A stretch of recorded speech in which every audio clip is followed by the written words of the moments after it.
Welcome to Elevated Voices Podcast, where we value using our voice collectively to explore life challenges, including mental health, addiction, trauma, and ways to heal. With our voice, we empower, encourage, and transform lives. I'm your host, Dysheka Bibbs, a certified trauma-focused therapist, licensed clinical social worker, and licensed certified addiction specialist. As you listen, ask questions, and enjoy the show, remember this podcast is not a substitute for a therapeutic relationship with a licensed mental health professional. As we embark on this journey together, let's elevate our voice to echo the sound for the voiceless. Welcome, welcome, welcome, welcome. Today's guest is a caring, loving, family-oriented woman who is the proud member of Delta Sigma Theta sorority. She studied social work at Miles College and psychology and sociology at Stillman College. While studying social work, she became interested in mental health and inspired to volunteer her time and service with fellow members of the community who were suffering from severe depression, anxiety, and stress. Years later, she found herself battling her own mental illness. Through learning effective coping skills and ways to manage her own illness, ultimately became the driving force for her to teach and help others to claim the same victory and maintain it. Elevated Voices Podcast would like to give a warm welcome to Shandrika Anderson. Thank you so much, Shandrika, for being here. Thank you. Thank you so much for having me. You're welcome. You're welcome. Your story is phenomenal. It is so amazing. You started off providing services within a community, and now you're actually deciding to do the same thing. Most definitely. Since I actually went through the depression myself, I felt it was important for me to just give back and help others get through the process. There were some things that happened during my childhood that my mom never really dealt with me. I was molested as a child.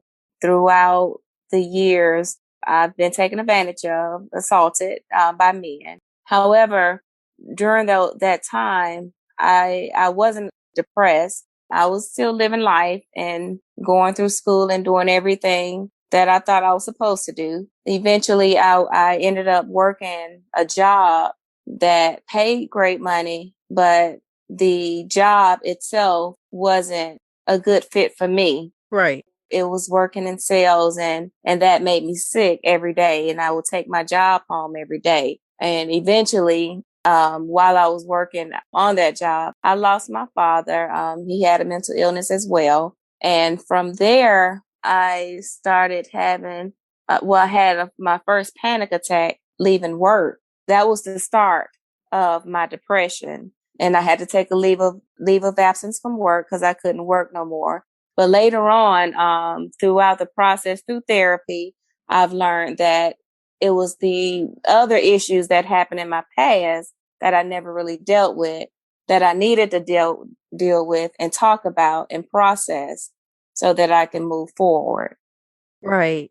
That's really deep. And I want to commend you for allowing the listeners to hear your story. One of the things that you said is very, very important. Through therapy, you learn that your past was a big trigger for your depression. You didn't even know that until you started working through some of the issues, because I'm pretty sure that when you initially went to see the therapist, it was because of the work stress. Exactly. Right. Yes. Sometimes we as human beings do not understand the magnitude of life events and how they literally manifest in us. Sometimes when things happen to us, we just kind of let it slide and we continue to push forward in our lives because ultimately that's the way that we were taught and raised. don't dwell, move forward, don't live in pity, right? But not understanding that sometimes we need to be able to take that step back and live through that moment in order to process what truly took place with us in order for us to heal. Exactly. Because I found and just experience for myself and just watching through others, if you don't, it's going to come back eventually and you're going to have to deal with it either now when you're having a problem or later on in life. And then you have a choice to make, deal with it now or wait until later on until it all piles up. So you have to deal with everything at once. So it's best to talk it out and deal with it then so that we can avoid a lot of this mental illness or depression and stuff that we go through. You're absolutely right. But our society do not allow us to look at talking about what goes on with us as something positive. There is stigma behind talking about your problems, caring for your mental health, caring for your mental illness. And so I can see why a lot of people are ashamed or afraid to take that initial step. But like you said, we have to talk about it because either you're going to deal with it now or deal with it later. And then if you're dealing with it later, that might open up a whole nother can of worms because you allowed so much time to pass. Right. And that's how we grew up. And my mom didn't know to get me therapy. I'm from Flint, Michigan. The transition from Flint to Alabama, it was because of that reason. From there, she didn't know to get me therapy or anything. So we just lived life. What you just explained, most of us go through that. And I feel that is very critical, especially in the African American community, because you and I both know what happens in this house stays in this house. Exactly. And you and I both know that mental illness or mental health is not a priority. No. And one of the things is that is almost generational. That's so funny because my therapist is white and I told her that Black people usually don't see therapists. Her response was to me was like, well, how do you know? Where do you get the numbers from? I'm like, I just know.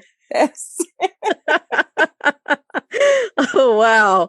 So that was funny. But yeah, that's how we grew up. No therapy, church, if anything, the pastor. But I do feel like it's very important for us to talk about it. And I keep my boys talking about problems that they may have, even if they don't want to talk to me. But I keep them talking. Try not to get too much into their business, but I don't want it to pile up and they end up in the same situation I was in. Right. Definitely.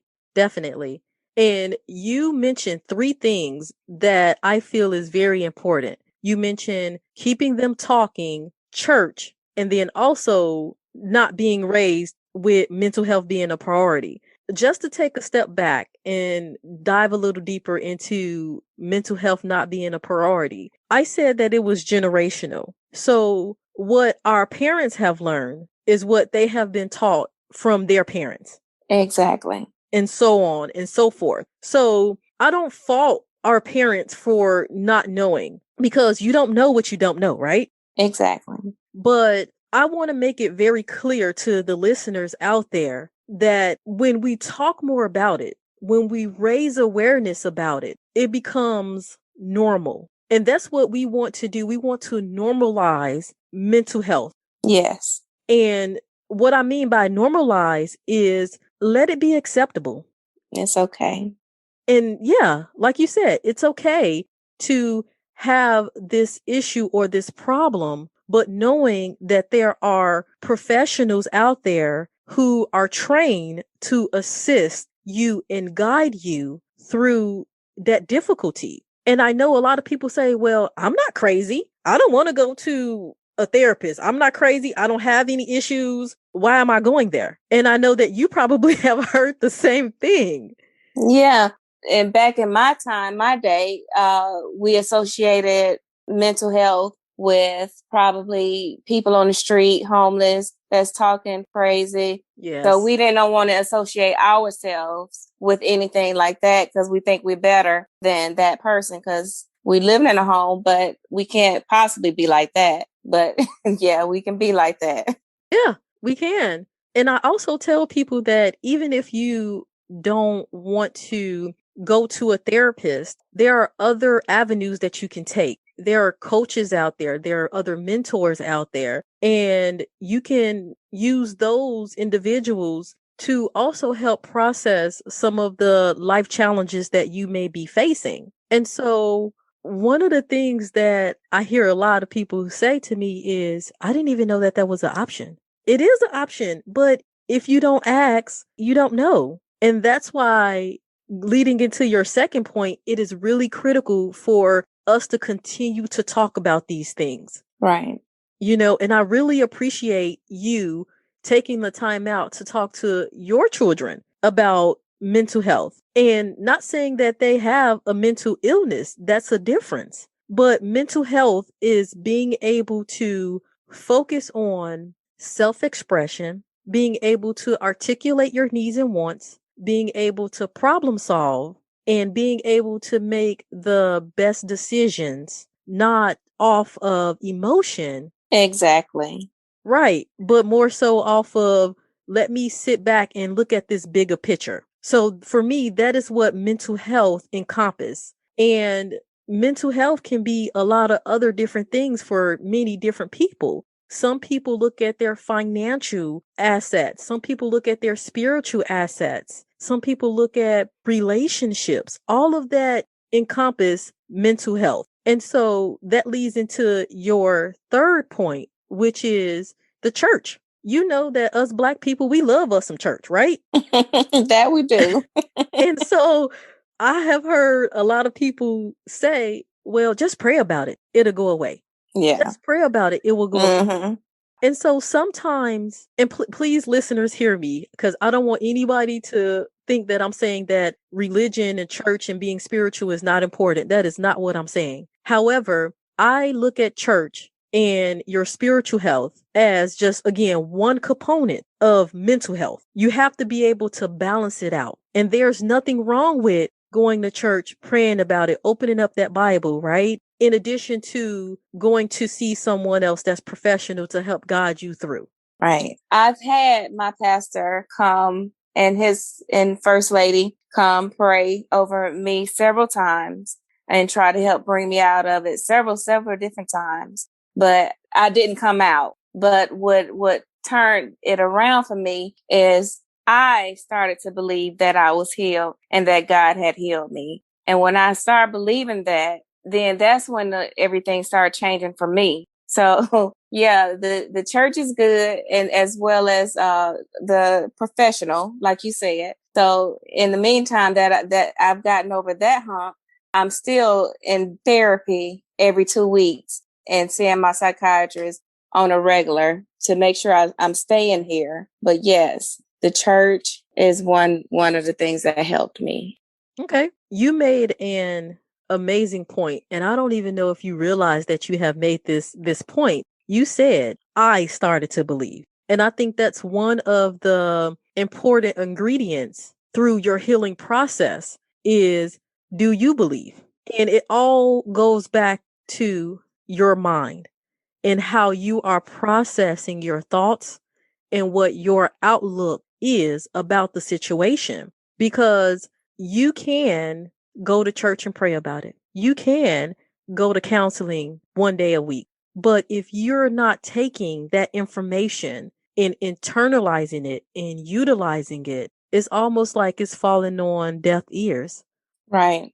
You have to be able to use the tools that are given in order to work the process. So tell me a little bit about how you use positive coping skills and coping strategies to get you through.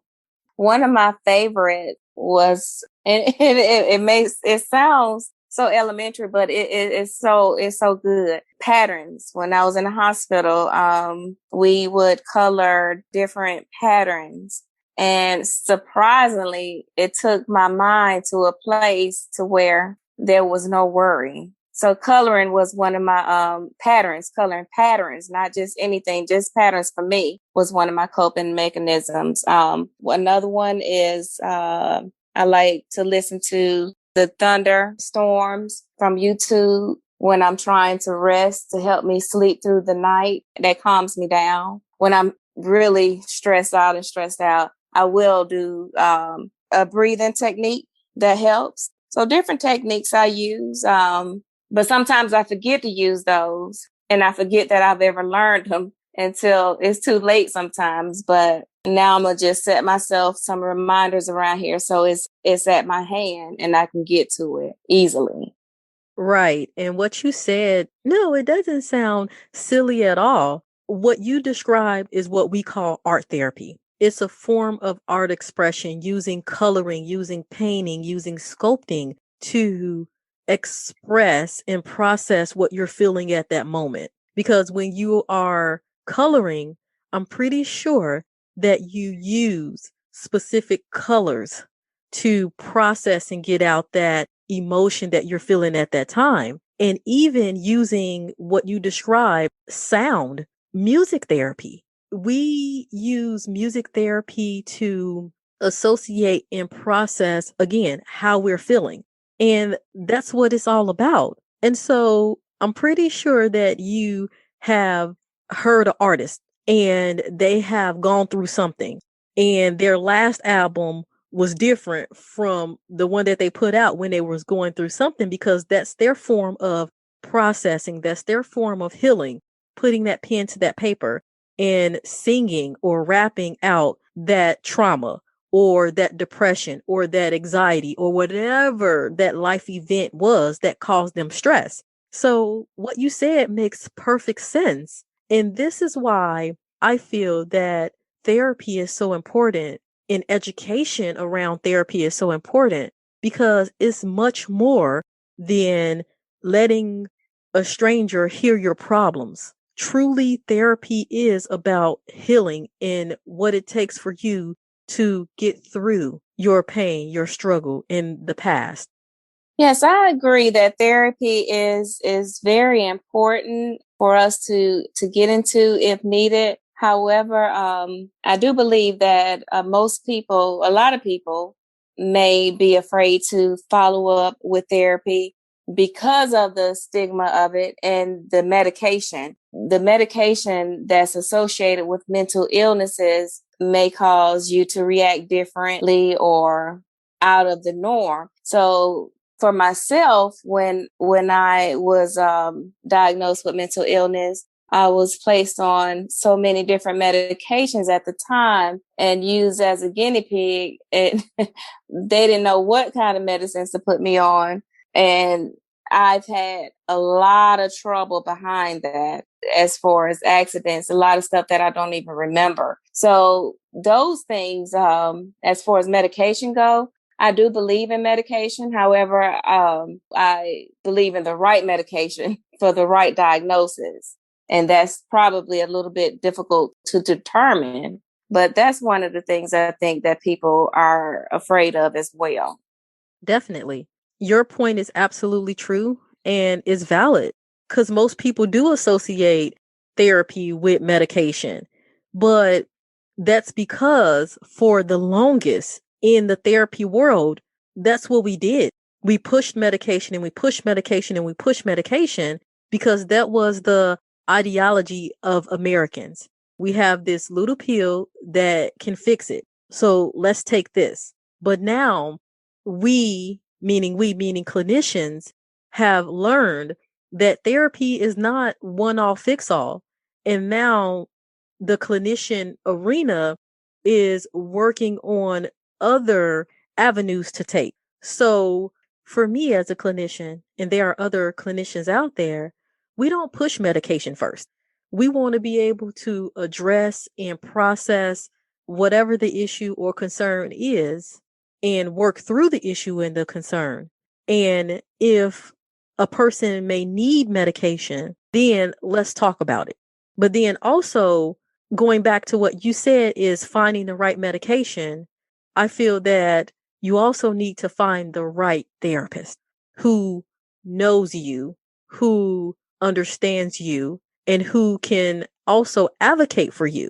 So it's different when you go in and this is something new to you because you may not have all of the right questions for that particular person.